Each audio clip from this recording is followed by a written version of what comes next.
एक ऐसा देश जहां पर लड़की को करनी पड़ती है अपने पिता से ही शादी। भारत के इस राज्य में बहती है सोने की नदी और इस साधु ने पिछले 48 सालों से अपना हाथ नीचे नहीं किया। लेकिन क्यों? जानने के लिए बने रहिए हमारी आज के इस वीडियो के साथ अंत तक।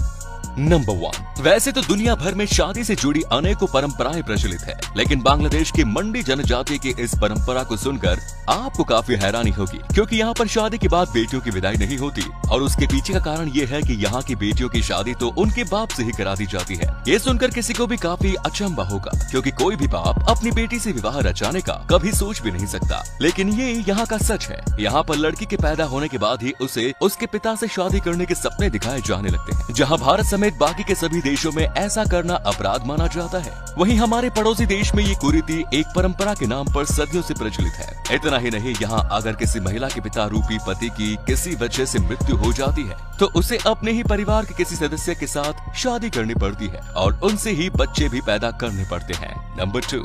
दोस्तों, वैसे तो लोग नदी में जाते हैं मछली पकड़ने के लिए, लेकिन स्वर्ण रेखा नदी झारखंड में बहने वाली एक ऐसी नदी है जिसमें लोग मछली पकड़ने के लिए नहीं बल्कि सोना निकालने के लिए जाते हैं। इस नदी में सोना बहता है। 474 किलोमीटर लंबी इस नदी में सदियों से सोना निकाला जाता है। यहाँ पर रहने वाले स्थानीय लोगों का मुख्य पेशा इस नदी में से सोना निकालना ही है।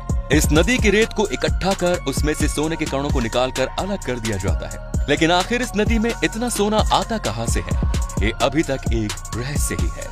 नंबर 3। अब इस महात्मा से मिलिए। इनका नाम है साधु अमर भारती। इन्होंने अपने एक हाथ पिछले 48 सालों से ऊपर उठाया हुआ है। साधु अमर भारती भगवान शिव के भक्त हैं। सन 1973 में विश्व शांति का संकल्प लेकर उन्होंने एक मुट्ठी बंद करी और अपने उस हाथ को हमेशा हमेशा के लिए हवा में उठा लिया, जिसे आज तक इन्होंने कभी नीचे नहीं किया। खाने से लेकर सोने तक हर वक्त एक हाथ उनका हमेशा इसी मुद्रा में रहता है। उनका कहना है कि शुरुआत में तो उन्हें थोड़ा बहुत दर्द जरूर होता था, लेकिन भगवान शिव की भक्ति ने उनके इस दर्द को भी उनके संकल्प के आड़े आने नहीं दिया। वैसे इंसान अगर ठान ले तो क्या कुछ नहीं कर सकता। इसका जीता जागता एग्जाम्पल है साधु अमर भारती।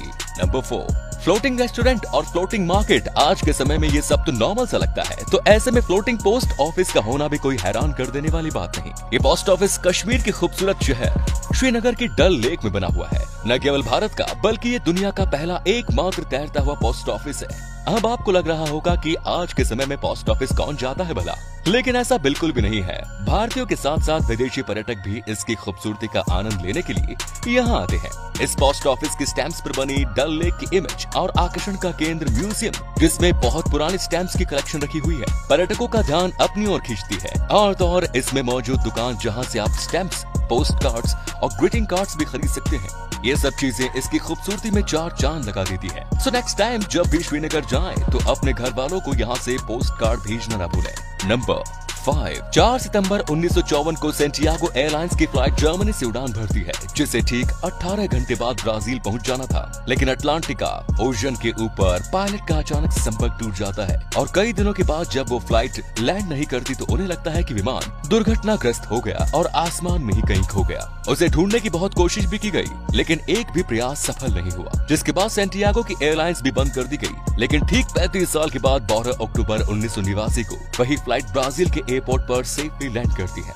वहां के अथॉरिटी ने पायलट से कांटेक्ट करने की काफी कोशिश की, लेकिन वो संपर्क नहीं कर पाए। लेकिन जैसे ही उन्होंने प्लेन के दरवाजे को खोलकर देखा तो जो दृश्य उनकी आंखों के सामने था, वो देखकर सबकी सब रूह कांप गई। 88 यात्रियों के कंकाल सीट से बंधे हुए थे। वहाँ पर मौजूद लोग नहीं बल्कि उनके कंकाल उनके सीटों पर बैठे थे। और जब वो कॉकपिट की तरफ गए तो पायलट के भी कंकाल सीट पर मौजूद थे। तो ये सवाल उठता है कि वो प्लेन 35 साल बाद कैसे लैंड हुआ। वैज्ञानिकों की बहुत खोज के बावजूद भी वैज्ञानिकों के पास हर बात का जवाब होगा, लेकिन इस बात का जवाब आज तक नहीं ढूंढ पाए।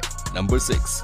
गुजरात के कच्छ जिले में स्थित माधापुर नाम का ये गांव दुनिया का सबसे अमीर गांव है। यहाँ पर आपको मैकडॉनल्ड से लेकर हर तरह के बड़े बड़े रेस्टोरेंट्स देखने को मिल जाएंगे। और इस गांव की खासियत ये है कि इसके हर घर से एक व्यक्ति विदेश में है। यही कारण है कि इसे NRI का गांव भी कहा जाता है। करीब 1200 लोगों की जनसंख्या वाले इस गांव में आपको 1700 से भी ज्यादा बैंक देखने को मिल जाएंगे। यहाँ पर लोगों का 5000 करोड़ से भी ज्यादा पैसा जमा है, जो कि एक गांव होने के लिहाज से काफी बड़ी रकम है। नंबर 7। William Chandler. ये साउथ अफ्रीका की एयरवेज में पिछले 20 सालों से पायलट के पद पर तैनात थे, लेकिन हाल ही में साउथ अफ्रीकन एयरलाइंस को पता चला कि इनके पास एरोप्लेन्स को उड़ाने के लिए कोई ऑफिशियल लाइसेंस है ही नहीं। मतलब कि वो अभी तक पिछले 20 सालों से एक फेक लाइसेंस के दम पर प्लेन्स को उड़ा रहे थे। जिसके बाद अथॉरिटीज ने तुरंत एक्शन लेते हुए उनकी हमेशा हमेशा के लिए छुट्टी कर दी। लेकिन विलियम ने पूरी दुनिया को यह साबित कर दिया कि डिग्री हो या फिर लाइसेंस, ये सब सिर्फ और सिर्फ एक कागज का टुकड़ा है। अगर आप में काबिलियत है तो आप प्लेन को भी उड़ा सकते हैं।